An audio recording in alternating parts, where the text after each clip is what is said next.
my new book, Flirting on an Escalator, but I'm not doing the escalator poem. I'm doing the one which is called Ways to Beat the Blues. So this is in a way the same subject of when you are down, what you can do, but on a more frivolous note. Bettina, show us the cover so everyone can see it. Yeah, so Just been published by Jason.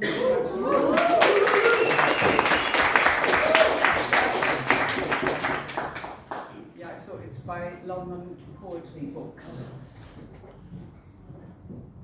If I feel depressed, I think of ibex, wired and proud, getting dressed as cunning city foxes, roaming on an alpine cloud, taking drugs and all the rest.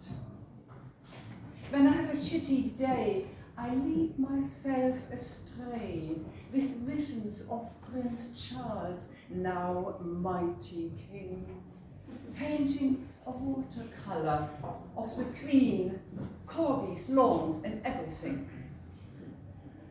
I strongly recommend, if your day went round the bend, to visualize a juicy pear on a cherry tree down in Kent, having an affair across the species, spectacular. Ultimate and most effective is when the brain becomes reflective. Instantly it conjures up ecstasy and happiness on tap. No floods, no toughs, no storms. Just bushy-tailed red squirrels without horns. Should the news be ugly, end the misery with a diamond-studded bathtub full of golden coins sloshing around your tender loins, massaging away the ills of personality, improving your psychology. When politics have turned insane and rationality is going down the drain, throw a party, yodel a cappella with your fella, mix a drink and sing of Einstein, Pankhurst and Mandela, dance with Martin Luther King. Another well-established trick to get a kick can be transmitted by music, preferably on a 16th century sailing boat, where DJs are afloat, throwing tunes, cool and slick. Finally, and most importantly, there are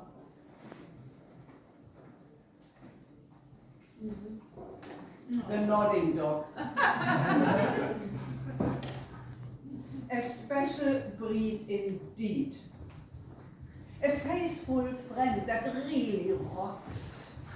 And with up to 30 reassuring nods, will repeatedly confirm you are the very tops. Thank you. I strongly recommend that you get yourself a nodding dog, because you will always be right when you have one.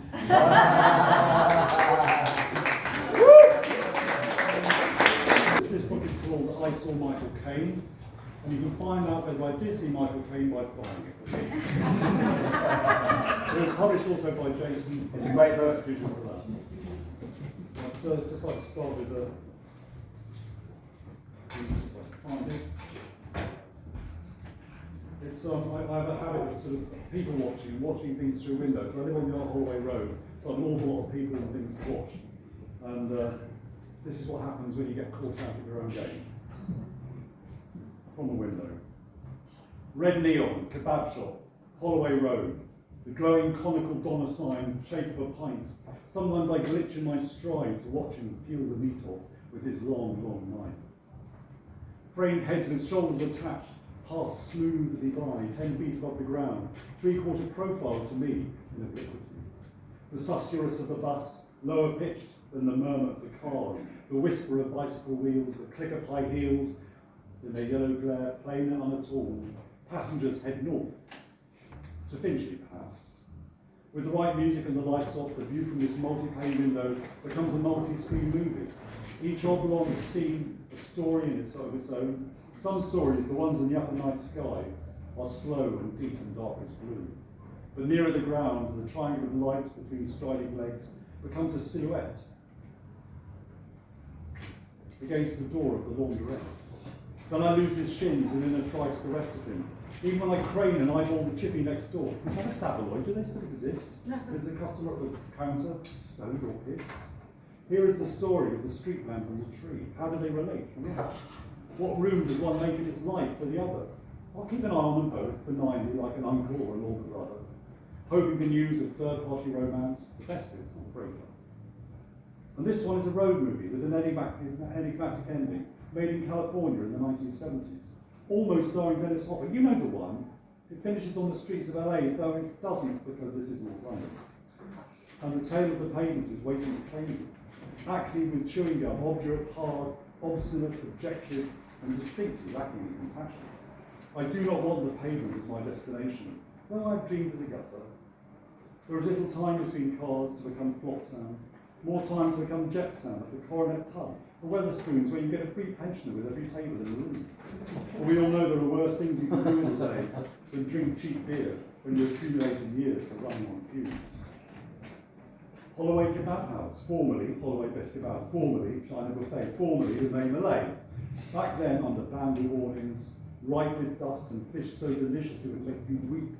The story of a man once in foreign service. Singapore, a sad post-colonial route. And she's May and she's Malay and she's the cook and the chef and his wife, but no one knows why. Times were hard and McDonald's is now on the corner where a shoe shop once stood.